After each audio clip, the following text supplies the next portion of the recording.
रात के अंधेरे में एक चीख गूंजी, इतनी भयानक, इतनी दर्द भरी कि जंगल के पंछी भी थर थर कांपने लगे।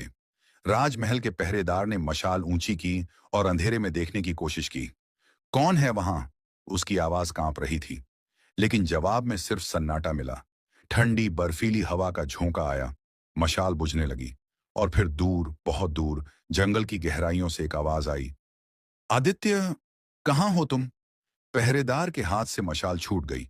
वो दौड़कर महल के अंदर भागा। महल के अंदर राजकुमार देवराज अपने विशाल शयन कक्ष में बैठा था, लेकिन नींद उससे कोसों दूर थी। पिछले 3 रातों से एक ही सपना आ रहा था। एक पुराना पीपल का पेड़, घना अंधेरा, और कोई रो रहा है, बुला रहा है। आदित्य, मैं इंतजार कर रही हूं। देवराज उठकर खड़ा हो गया, अपने माथे पर हाथ फेरा।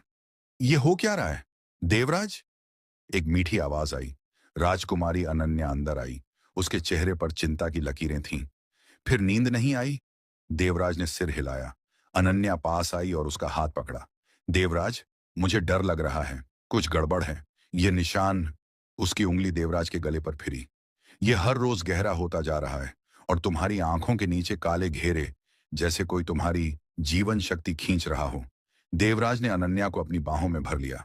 घबराओ मत अनन्या, बस 3 रातें और, फिर हमारा विवाह हो जाएगा, फिर सब ठीक हो जाएगा।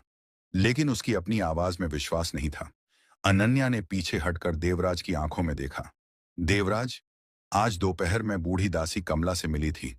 उसने मुझे एक पुरानी कहानी सुनाई, 150 साल पुरानी। एक वो रुकी। एक चुड़ैल के बारे में। देवराज का शरीर अकड़ गया। चुड़ैल? अनन्या ने सिर हिलाया। हाँ, उसका नाम था मोहिनी। कहते हैं वो आज भी जंगल के उस पुराने पीपल के पेड़ के नीचे बैठी अपने प्रेमी का इंतजार करती है। और उसकी आवाज कांपी। और जो भी उसके प्रेमी जैसा दिखता है, वो उसे। देवराज ने उसका वाक्य पूरा किया। अपने साथ ले जाती है। दोनों एक पल के लिए चुप रह गए। फिर अनन्या ने कहा, मुझे उस जंगल में जाना होगा, उस पेड़ के पास। सच जानना होगा। देवराज ने उसके कंधे पकड़ ली। नहीं, यह पागलपन है। अगर सच में कोई चुड़ैल है तो। अनन्या ने उसके होंठों पर उंगली रख दी। तुम्हें बचाने के लिए मैं किसी से भी लड़ सकती हूं, चाहे वो चुड़ैल ही क्यों ना हो। उसकी आंखों में आंसू थे, लेकिन दृढ़ता भी थी। 150 साल पहले की कहानी। कहानी उस समय की है जब इस राज्य का नाम मणिपुर और डामन हुआ करता था। उस समय यहाँ राजा नहीं, बल्कि सौदागरों का राज चलता था। सबसे बड़े सौदागर जनलाला जगत सिंह मनीमा थे। उनके पास सोने चांदी का अकूत खजाना था।